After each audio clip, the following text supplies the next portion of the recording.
Good morning, people. What's going on? Hopefully everyone is doing well. Hopefully you guys are all safe.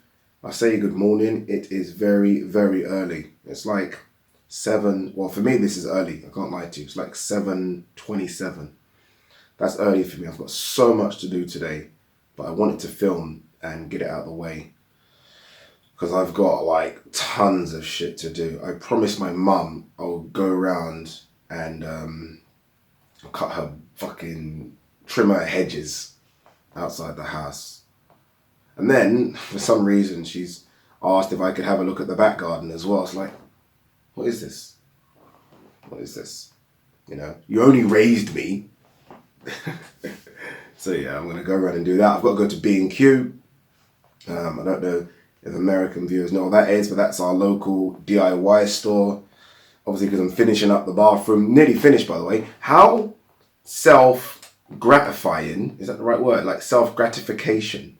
How good does it feel to do that yourself? Like, yes, it takes time. Yes, you're slower than the professionals. Yes, the job isn't going to be as good as someone that this is their trade. But I feel like I'm putting up lights right now. And like I took off the ceiling light and there was like 20 wires up there. Exaggeration, 10 wires. And I'm like, what the hell? And I was like, oh, you know what? Phoned a friend. I said, do you know an electrician? He was like, yeah, I've got one. And I'm like, wait a minute. You can do this, right? I know when I was dead broke, like 20 quid in the account, I would know how to do that. Like I can't afford to pay anyone to come. So I'd sort it. I'd go on YouTube and I would crack it. So that's what I did last night. I went on YouTube and I thought, wait a minute, I can do that. Going to B&Q to buy the tools. And then I've got to come back and do some Zoom and Skype videos. Boy, don't tell me I don't put the work in. All right, what's going on in boxing land? By the way, there's no preparation for these videos. I'll just literally go onto boxing scene and see what everyone's been talking about and just make my own opinion. Oh, wait a minute. So before we start, I don't know if you guys can see it. Hopefully you can. I've got to shout out Paul, Mr. PSB, long time subscriber, not just to this channel, but to my old channel that I had with Ryan. He just sent me a bottle of Jack Daniel's single barrel 100 proof. Got to show you this, beauty. Like, what? I mean, come on. It's unbelievable. I mean, if you know me, you know that Jack Daniel's is my favorite drink of all time. Clean. I should really have a cheeky drink, but it is 7:30 in the morning. Like, I can't. I'm going to save it for, I don't know what. My friend's birthday is at the end of the month. So we're going to toast to his 41st birthday with this. This is beautiful. So please, everyone, say thank you to Paul in the comments section. Again, been a long time subscriber. He just said, Ade, what's your PO box address? What's your address? I happily gave it to him. And this came the next day. So he's obviously paid extra as well to get it special delivered. 100 proof. That's going to be a beautiful drink. All right, for now, this is the choice of drink. Coffee. All right, let's go. Josh Warrington expects UCAN clash to happen. Won't avoid Galahad. Yeah, obviously that's a unification clash, right? UCAN, what belts he got? WBC's Gary Russell. WBO, I think, is Shakur Stevenson. I'm just going to guess and say WBA. It's one of those, isn't it, right? So yeah, that should happen first. That should always happen before a Kid Galahad fight. No one is screaming for a Kid Galahad rematch. It was a dull fight. It was boring. It wasn't the Selby fight. It wasn't the Frampton fight. It was boring. The only person that's screaming for a Galahad rematch is Kid Galahad. Is that true or not, people? Do we want to see Josh Warrington fight Kid Galahad? I don't. I would much prefer to see Warrington fight as UCAN. I'd much prefer to see Warrington fight Shakur Stevenson. I know Gary Russell Jr. is floating with the idea of going up, but if not, Gary Russell, I want to see unification clashes before Kid Galahad gets anywhere near another shot at Josh Warrington.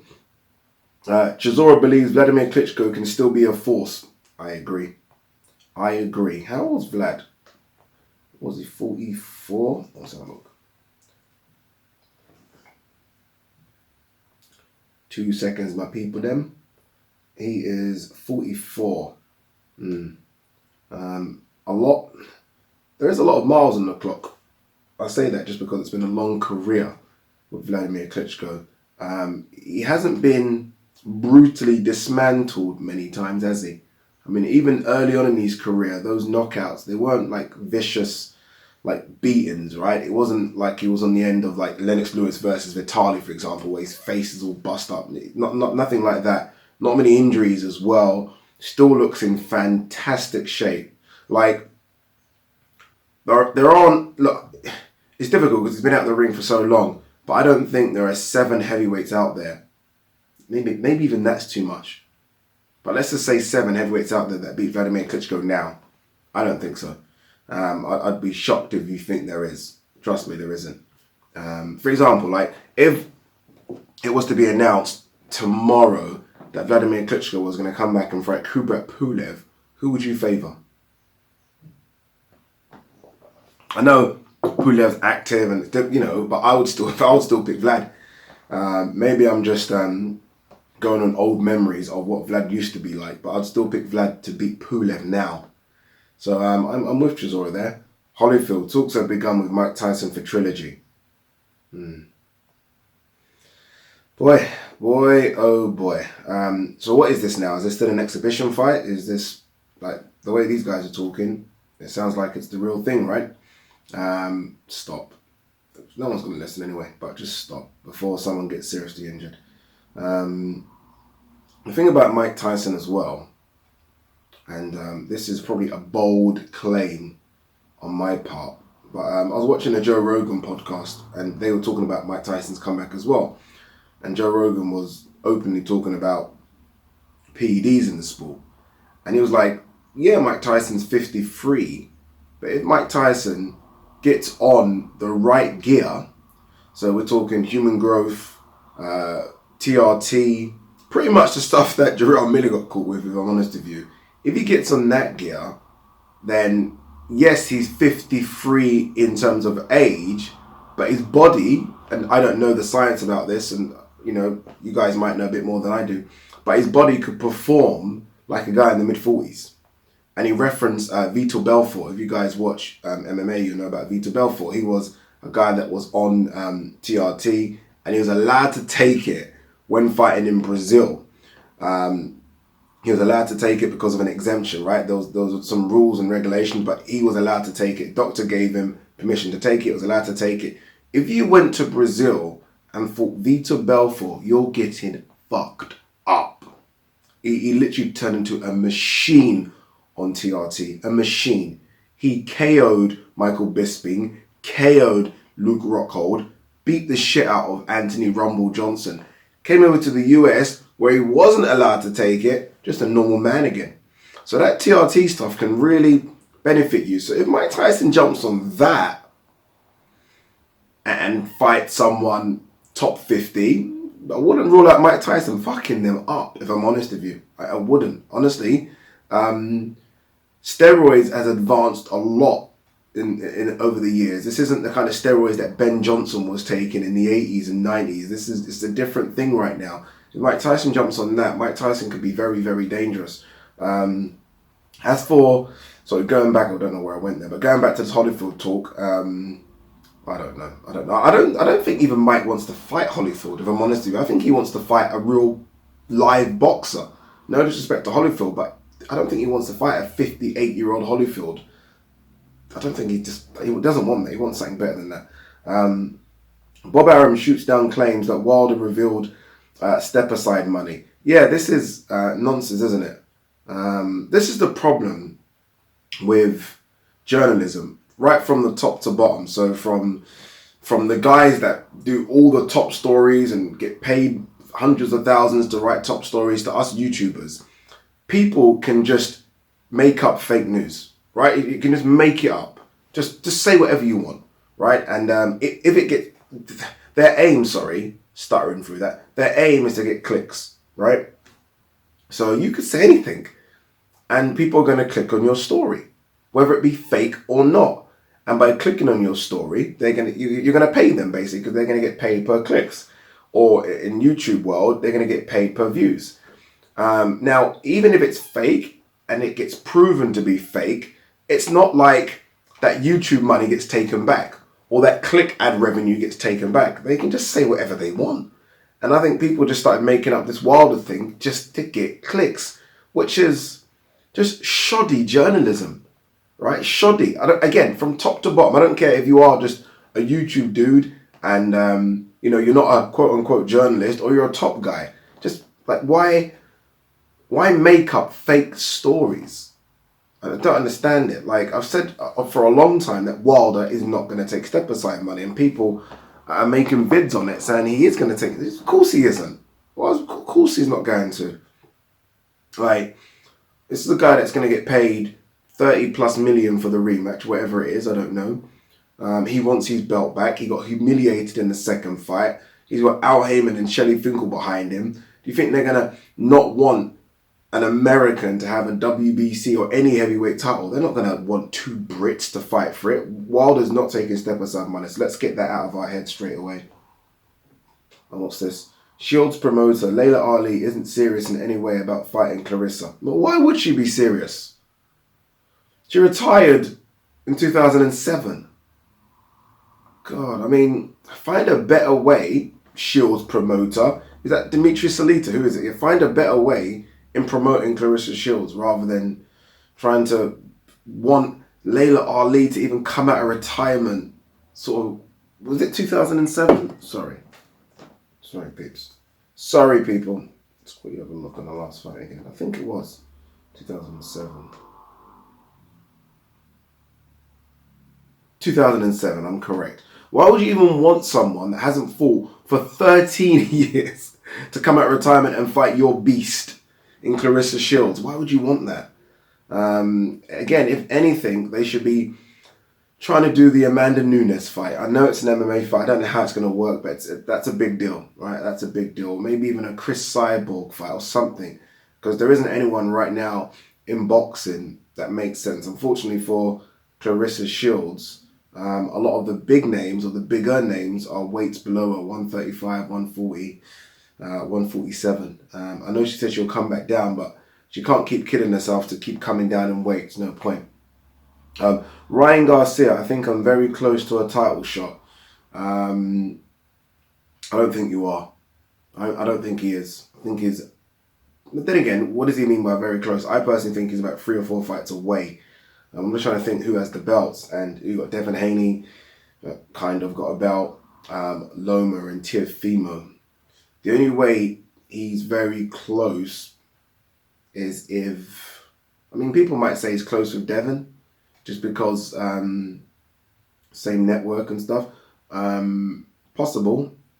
I think Devin eventually will fight Luke, and then we can see where that ends up. But I think he's more closer if Loma wins. I think Loma will be at Teofimo, and Loma vacates all his belts and either goes down to 130 or does something incredible and goes to 140. Like, if you think I'm ruling out Loma or beating guys at 140, then you are mistaken. Honestly, you are mistaken.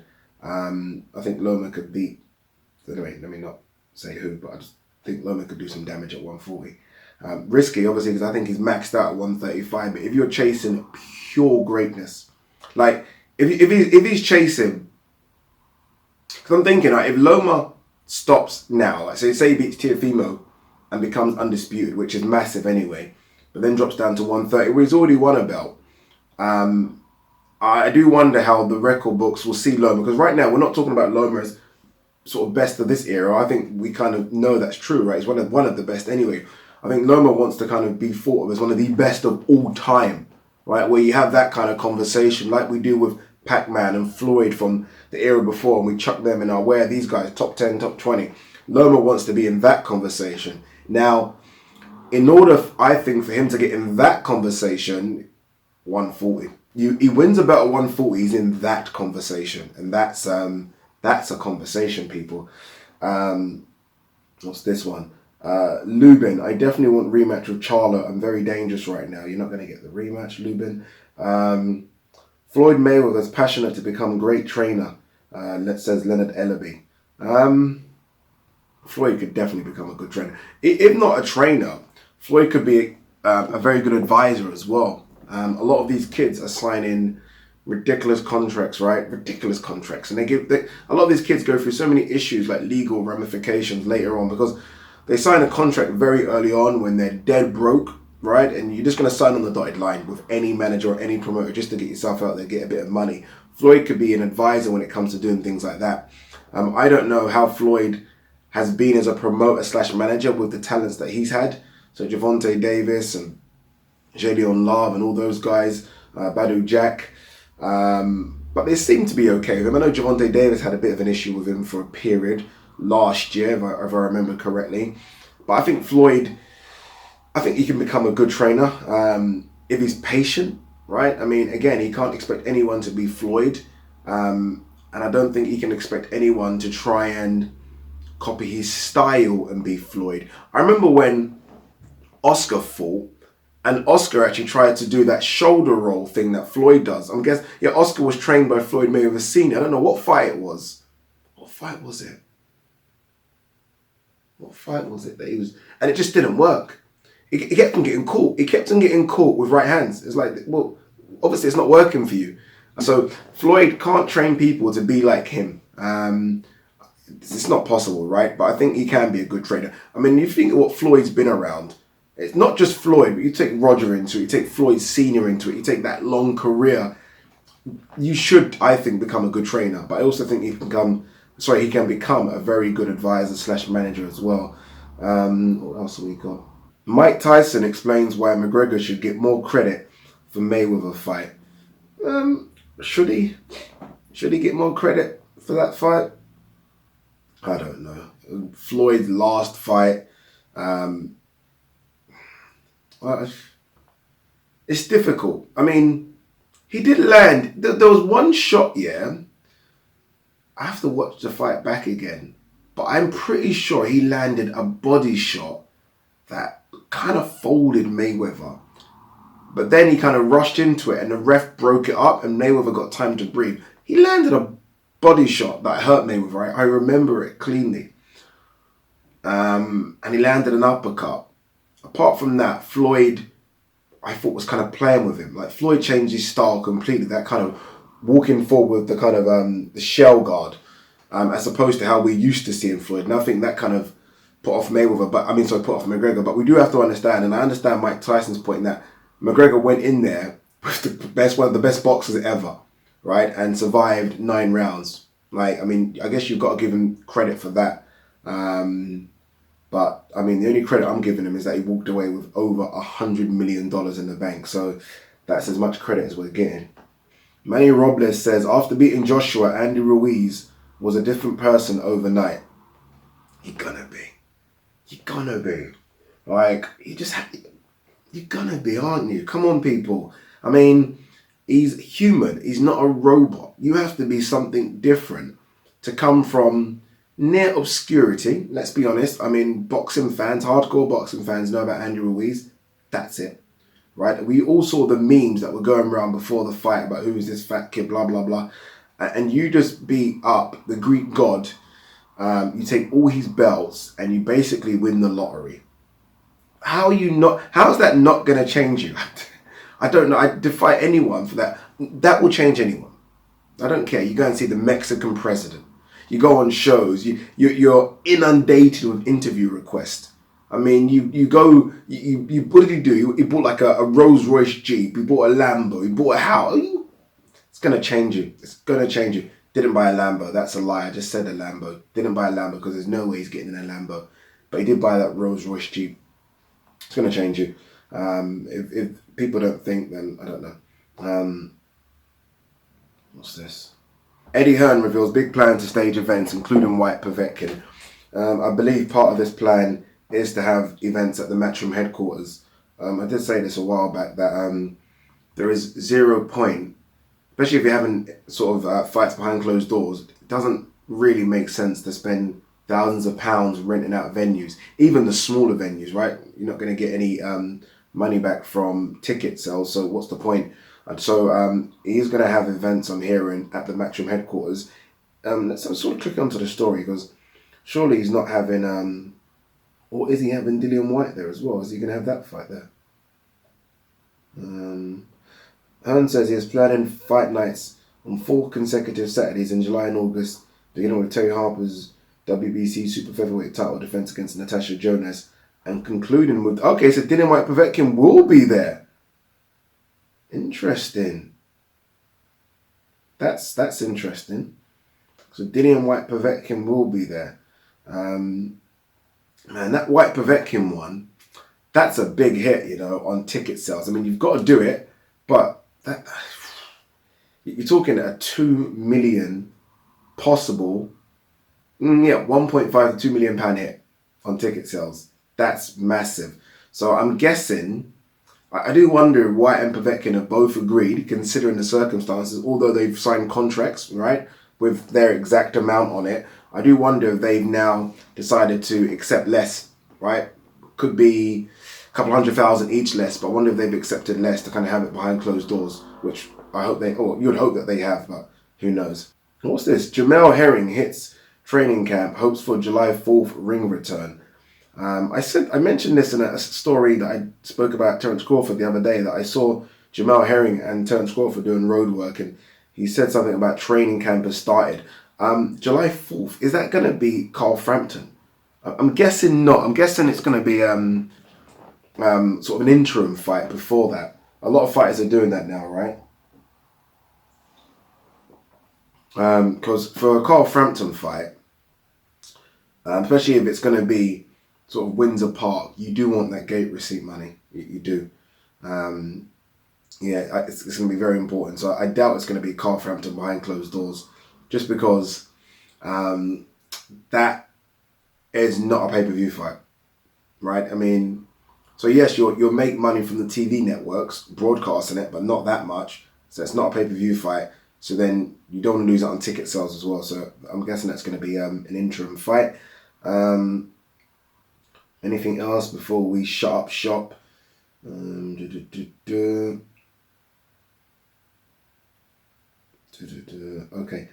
Callum Johnson, we'll end on this one, I think. Callum Johnson expects Joshua BUATSI showdown to happen. You would hope so. You would hope so. BUATSI needs to fight someone that we have an invested interest in to get us excited about him, right? We've seen Callum Johnson against Bertabiev. Put Bertabiev down. Fucking hell, people forget that. So we kind of know where Callum Johnson is. You know, I think it's fair to say he's above British, probably European level. We still don't know really where BUATSI is, although I think BUATSI is going to go on to be world level, possibly even a world champion. It'd be good for him to sort of step away from the British level now, I think, and fight someone European level. And that guy could be Callum Johnson. Callum Johnson, big puncher, not as good a mover as BUATSI, not as slick as BUATSI, but can punch. And that's always going to be a threat. And in the back of mind of BUATSI, so BUATSI's going to have to think differently. So I like that fight. All right, let's wrap up on these last two stories. Ryan Garcia. I see Gervonta as Sonny Liston. Don't really love boxing. It loves the money. Okay. I don't see anything wrong with that, to be honest with you. I don't know. Why would you really love boxing? Like, it's such a dangerous sport to really love, right? I mean, and don't get me wrong, I think you should be really dedicated, and I think maybe that's what he means, right? That Gervonta isn't really dedicated, and some people might say that's true.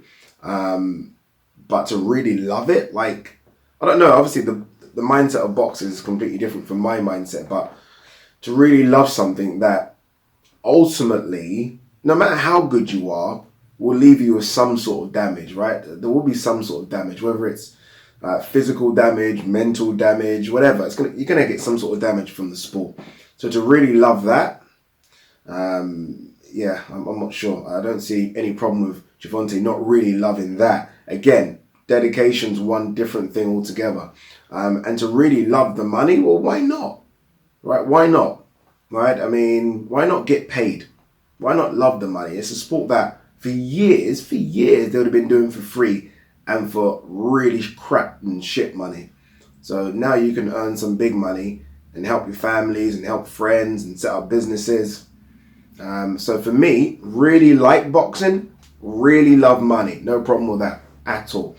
Robert Garcia, Pacquiao fight, only one we want for Mikey at welterweight. Then you should go back down to light welterweight, because you do not deserve the PACMAN fight whatsoever. Like, come on.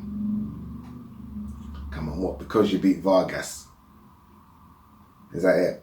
Is that why you want, or you think you deserve a Manny Pacquiao fight? No, there's a queue, and Mikey, I think, is about 4th or 5th in that queue. Again, personally, go down to 140. I get it, you're chasing PACMAN because he is the money man in the division, right? I get it, but you don't deserve it. Go back down to 140. I said last 2 stories, and I just scroll down and seen this one. EUBANK Jr., one of the best decisions I've made in my career is to train with Roy Jones. Yeah, let's see what happens, right? I mean, it's easy to say it now.